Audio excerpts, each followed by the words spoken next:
Come down here carefully. I'm still suffering from left knee skiing injury. Okay, welcome to Arash Industries. It needs to go under. Fucking co-op. It was coming out of the tank. Okay, so where do we start? We start off with this lovely room here. It's crystal white and it's all beautifully lit like a runway with these lights, and it's got this starting sequence light. In here, this is kind of like our assembly prototype area. It's about 18,000 square foot.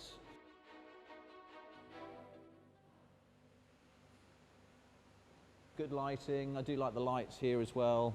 It gives that uniform runway lights. I love that. So I have collected a couple of Lamborghinis over the years, and then there's these two amazing sort of lead Porsches. So this is the wonderful Lamborghini Murcielago. So when I grew up, I had this poster on my wall, and it had a Countach, a 959, and a Ferrari Testarossa. It was made by, it was by Athena, was the company. They used to sell posters. Obviously doing very good as a company because they had a shop in Cambridge, and they must have had multiple shops. So you'd go in, you flick through the big flip charts, and you see the poster you like, and then you say number 22. It goes to the pile underneath, and there's 22 was on the tube. You pull out the tube, you go home, stick it on your wall, happy days. And mine had the three cars, and my cousin, he had a white Countach, which looked so cool. And you look at it while you're playing with your Lego going, wow, Countach, white it was. Behind you, you've got the Le Mans car, two AF8s, Lotus MGF, my friend's Aston, the X5, my friend's Turbo S, our small sports car, and the 918 in build. So there's quite a few cars in this building. There's a GTS over there as well, and a 968 Club Sport, the car that I learned how to drive on track. That went burnt, sadly. I've only got the chassis. I've got to try and make that back into either a recreation, a reimagination, a Turbo S, or a Club Sport again. I don't really know. I'm probably not like every other car builder. They just build their own car and they live their car and drive by their car and eat their food, which has their car name on it, which I should do really. But I think all the big car builders I knew of, they have other people's cars. They loved owning other people's products and enjoying them. So this one's quite a cool car. So this is the same as that setup over there, but not in a million bits. We could do some filming with that. The AF8 here is a customer car. It's getting ready for some events. This is quite a cool car. It's got a passive aero rear wing. So as you go faster, the wing goes down, so there's less drag over the top of it. This one is weirdly zero emissions. So it kept failing emissions under two catalytic converters. So then we added two more catalytic converters, and we used an additive in the fuel system. And it came out with zero emissions on its final test. We can't believe it. So it's actually certified with zero emissions, this car, even though it's got a 7-litre V8. So this one is the very first car I made. It's made of wet layup carbon. So we didn't use pre-pregs under heat pressure. But this is the very first car. So we're getting that ready to go on track, drive it, take it to London, do some cool movies with it. So I was a bit scrutinised for trying to work out how something worked. And then it was all technical Lego and Lego kits, like every other kid like you would have had. Or G3 RS, I bought it because I like the stickers. Didn't really understand what the engine was all about. The engine is a Mercer engine, it's high revving, it's got roll cage, fuel, fire extinguisher, but I just really love the stickers. I love stickers. That one's got stickers on it. I've just bought a new car called a 50th anniversary Turbo S, and that's got stickers on it. It says Turbo. So I really like stickers. I do remember being at play school, always playing with my 6 favourite cars at the age of 4 or 5 years old. And then my dad was an electronics engineer, so he built this siren system on my Prussia Longheath toy. And that was just awesome. And he had a camera. And I do remember he used to get a bit upset with me taking things apart. So this car has been completely stripped down to chassis, powertrain's out of it. The powertrain's going through a service, but it's a complete rebuild and make like new, as I call it, every single part and component. I wake up some mornings and I say, oh my God, it might collapse today.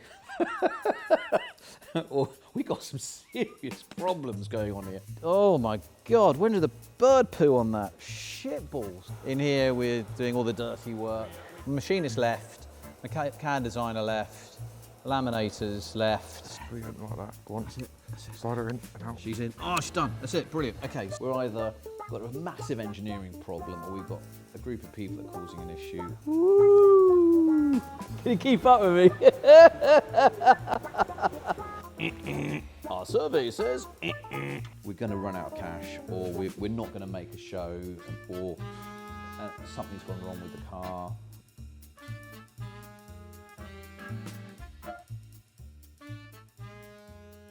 Today we've started reassembling the subframe for the front end.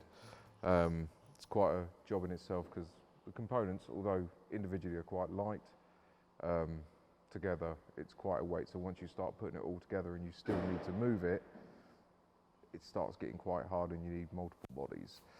So doing it on your own is not possible really, unless you've got the kit. So for this particular project, we stripped it down in 3 weeks. Completely. Yeah, just under a month. Under a month. So that was 3 of us full time. And as we're stripping down, we still have to clean because it's awfully messy and there's lots of fluids banging around everywhere. And then we have to meticulously file everything. And the computer system that we normally use, which shows you step by step, is upstairs. But we bought a computer system to run all the checks. And it comes with a big screen and a mouse, and you can click on it. It says, assemble it like this, and you click, click, click, click. But that has been delayed. So we're waiting. I mean, we ordered it 3 months ago because I predicted that it would be a headache, as in, it's not one of our OBD, onboard diagnostic system checkers. This is a Porsche one, and Porsche are obviously very cautious about the use of their system and the knowledge. So we had to sign a lot of documentation to allow us to become approved to do all of that. We've got a bracket here. So this is bracket from carbon plate front end. So we know that needs to go over there. Tom's very good at labelling. Bracket for the front end. Yeah, I need to find where the screws are for that as well. So one of them, I think what it is, Tom. It's got two. It definitely has two, does it? Yeah, one for each side. Oh. Yeah, it just goes into that little chamfer. Oh dear. It's a spring bracket. Spring bracket. Yeah, or spring clip. Oh, you know where it may have gone? When it went to get it scanned. Comtech. So we might not be able to get the steering rack in. But we can at least get the top wishbones on. Are you sure it says 2 on there? Yeah, there's one each side. It's one each side. Would they have taken that off? I don't think they would have taken it No, off. I think it's fallen out. I think they've knocked it and fallen out because you can see where it's been sat in there. No. Yeah. Spring ping, 2. Damn it. Where's the bolts for it? The bolts are over here. I'll just wreck this one, isn't it? So that's the bolts. Oh, It's not on there. It might be in its own individual bag. Oh, Ooh, that's a bit. No. I was just admiring how absolutely messed up that one was. And we haven't got any pictures of it before we went off to scan, did we? Not directly, no. Nothing there. Nothing here. I'll have a look, see if we've got something in one of the other drawers that we could utilise. It's like missing one Lego brick to put the castle up. So basically we're missing a spring clip that sits around where the bolt goes into the steering rack. I don't know if that is going to be enough. Where'd you get that one from? The drawer of wonders. I don't think that'd be enough. Oh, I ain't going to be able to squash that down. You're going to have to order another one, Arash. Oh no. Unfortunately. I don't think there's any other option for that one. You're going to need to order another one and we'll get it in there ASAP. Well, it won't be ASP, that'll be a week. Well, yeah, but that's as soon as possible, isn't it? Like today, we had a real problem with the missing bolt, insert, and it turns out I need to check it. And then the instruction manual says one thing, our intuition says another thing. We ran into a spot of bother where we went to go and put the steering rack in and realised that there's a spring washer sitting just here that isn't in this side. I've looked at the pre-pictures before we took it apart, post-pictures after cleaning it, diagrams on the schedule. And we can't find it, and it's not like us to lose anything in this place. Everything gets bagged and tagged. We never lose things, no.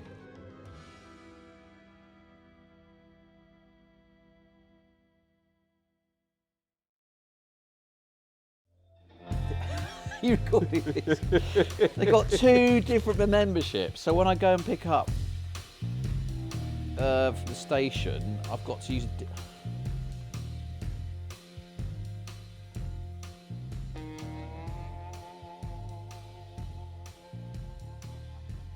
Make sure to fit the stainless steel shim close to the carbon fibre reinforced plastic structure. So these are the shims. Yeah. So that's on the rear end of the body. Oh no, that's on the front end of the body. Yeah.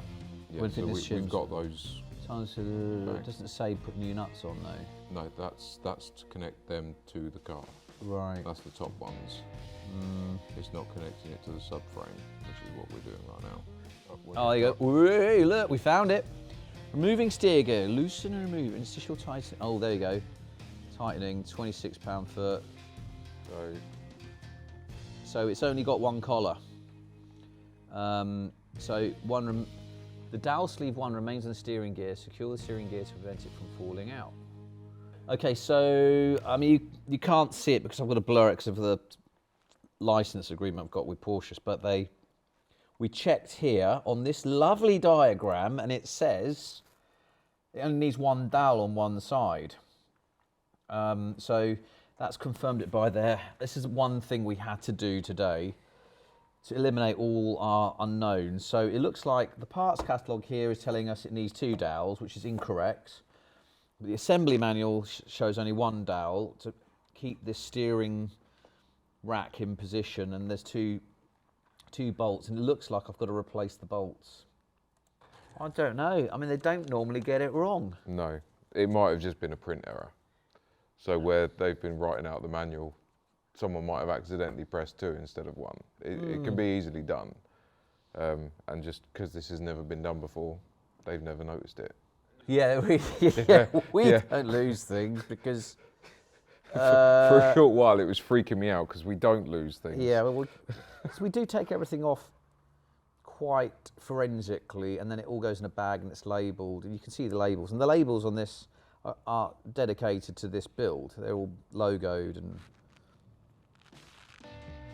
we're going to have to undo all them bolts, all the new ones, and then put it all in and torque it all up. There's no other way around it. It's safety critical, isn't it? Well, yeah, basically, we have to do it in order to make sure that the whole subframe is up to par. So we best get on to our peoples and start ordering these bits. All right then, cool. I'll just go and I'll go and hide in my office for a bit, shall I? Take your phone with you though. Take your phone. I think I need to take a break. Right.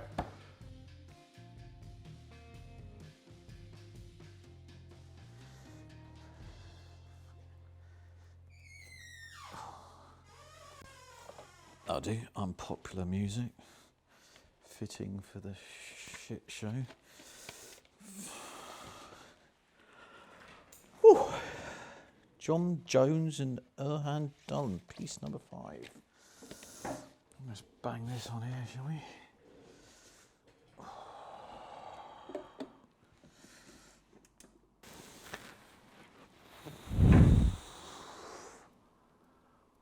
Fuck. Why do I do this?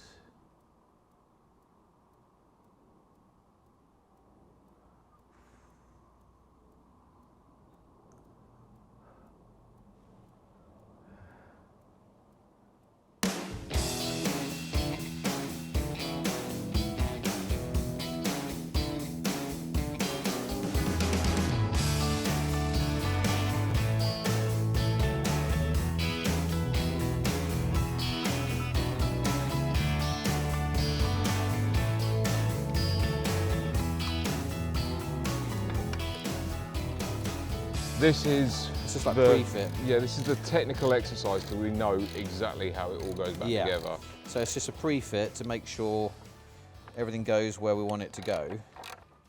So we've taken these nuts and bolts out 3 times. Yep. And we're going to take them out more. Yeah. Oh, of course, we've put new bolts in. Yeah, we've got to put all the new ones in. But we're getting there, slowly. We are. Slowly we're approaching an area where it's... The parts that we need to put on there are on there now for this whole module. Cause you gotta get high. So high. Unmask all of that. Ice cream, you scream, we all scream for ice cream. You see there's a wire, is that trapped, that wire? Yes, it is trapped. Maybe that's why it doesn't go in the hole. Where's that wire supposed to go? Well, maybe we're going to have to... Or I can jemmy it, but I don't want to damage anything. Let me have a look. That's about an inch there. So the motor's got to rotate for this to go on. We've got to rotate that motor again. Both nuts and both bolts out, yeah? Nah. What's it doing wrong? What's it fucking doing wrong? What have we done wrong? Well, you know, you're doing it wrong. What am I doing wrong? You want to go under It don't first. want to go under. It doesn't want to It bite needs my to go fingers. under. It can't go under. Oh, it's got under. See, you go under first, Under first. and then over. Yeah, there. Tank is in. See? Tank is in. See? You listen That- to me if it gets the job done.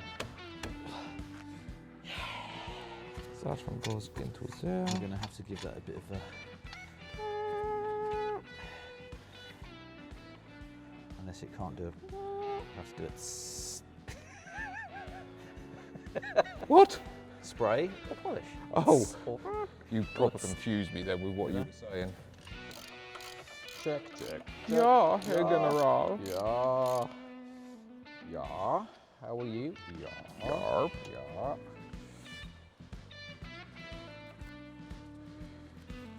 That'll be on our t-shirts. Yeah. Yeah, this is how we do it. Yeah. Oh. You okay? Yeah. You didn't have the Dremel then, so we need to sort this out. So this has been cleaned, but it is not good enough. Now this is a casting. And the thing is, when the big OEM manufacturers cast stuff, they have a treatment on them, but it's just a bit rubbish. It doesn't last very long. It lasts, I don't know, if you keep it indoors and you've got a really good valet guy, it'll last quite a while. But if you leave it outside for a bit and then it gets hot and cold and then you don't have a really good valet guy, then these castings just corrode and they look so rubbish. So there's one thing I picked up between us as a small manufacturer and the big OEMs is their focus on the quality of the materials is more fit for purpose and reduction of weight. Whereas we're all about trying to get something beyond fit for purpose. Weight reduction is just a natural for us because that's the way we work. But we're also focused on making it look a little bit more pretty and jewellery-like, and that's because we can, because our volumes are so small, and we're not making a tractor or a sort of utility vehicle. We're making something that's going to outlive our generation and the second generation, most probably. So it's just nice to see how they would have done it and how we've improved it. Now the engineers will say, no, you mustn't do that because that's got to be at that rating and you've changed the composition of this. But the majority will be saying, we'd love to have done that, but we're making 1,000 of these. They made 918, didn't they? Eyes. No, I'm not even there yet. Yeah, You're not even set up. Glasses, I'm not even eye set up. protection, gloves, PPE, and the pluggy. I'll get out of the way. I'm going to be wearing these. These are like demist goggles. They're ski goggles, really. We do have some smaller ones, but I don't particularly get on with them. And I wear gloves, PPE's important, just because we're grinding and sanding and little bits and pieces come up and oh my God. What are you wearing? That is not PPE, mate, that's like... This is next level PPE, bro. Yeah, but I can't hear what you're saying. Doesn't matter. What are you sanding? Everything. Right, let's get this out. That's going to piss all over that though. I've got this bowl here, mate. I ain't just a pretty face, you know. Sneaky, mate. That is sneaky, sir. Very good. Clean. I don't think so. No, man. No, it's from. That's no, look, it's running into this. Look, it's running out of there. This is what's in the bowl already. No, not sitting up there, it's not. Tell me nothing. What's going to be in it? Cat? A rat? What, did they open the top? Did they open the top? That's not out of this. That's coming down out of this. So What is that? That's had something in there. I mean, that's not a lot of oil. It's piss all. It's supposed to be 7.5 litres. Yeah, What's going on? that's There's something odd. no bueno. Have they taken the oil out of Can you this? get me a bit of the Rag. super absorbent rag, please? Super absorbent rag coming out. The super absorbent rag coming straight to you, sir. I think that's it, mate. It can't be 7.5 litres in here. I think that's it, mate. Well, where's the rest of it gone? I don't know. Maybe it's all in the engine. Oh no, please. No. 6-7 litres. It's 7.5 in the. It's 7.5 in the document, but But we've only got half, 0.5 of a litre. but the radiators were intact. They were not. Oh, I know. Radiators were full. When we took them off, there's goo everywhere. It wasn't that. There 7 was. litres. It was a slick. It wasn't There 7 was litres. a slick. It was loads. Remember? I poured loads of it into the pot. It's in that. It's in that pot. Oh, what the? Oh, huh? Wait. Yeah. Yeah, because all the oil from the only oil we ever drained in the last few weeks was nothing in the Lotus. Sorry, buddy. Sorry. Nothing. It's that. That's not full. That's a 5 litre can. 5. There's a low. It's a bit more than 5. No, it's a 5 litre can. I know, but where's its top point? On the line. So there's 5 there. There's 5.5 there. Yeah. Some of it went on the floor. It's straight as an arrow. These are clean. But yeah, big pipe in, big pipe out. That would have been Definitely oil. drained. That might have oil still in it. I mean, it's laying flat. That's the clips for it. So how many oil coolers does this car have? Just the one, isn't it? I mean, it is just a massive process of. When this came out, it looked like it was dredged out of the bottom of a river, salty river. The main Bits. bodies onto the front subframe. Big Lego.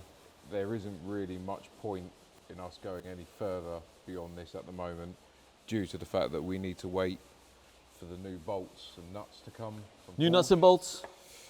And then Oh, once yeah. we've hit that point, it will be.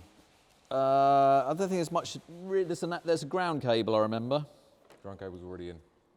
There's a bigger one. Well, we've assembled the major bodies of the front subframe. There's no point in us going any further with it at the moment, due to the fact that we have to replace some major bolts for structural reasons. We now have to wait probably best part of a week for them to come from Porsche, because they don't do anything fast. And then I guess it's now moving on to draining all the fluids out of the engine, gearbox, yeah, clutch. Juicy bits. Yeah, Messy, juicy, disgusting. Can't stand it stuff. but I love it. You love that. I can't stand any of that. Like, Yeah. yeah, but we've got to do it. Haven't we? The more filthy I get, the better I am. And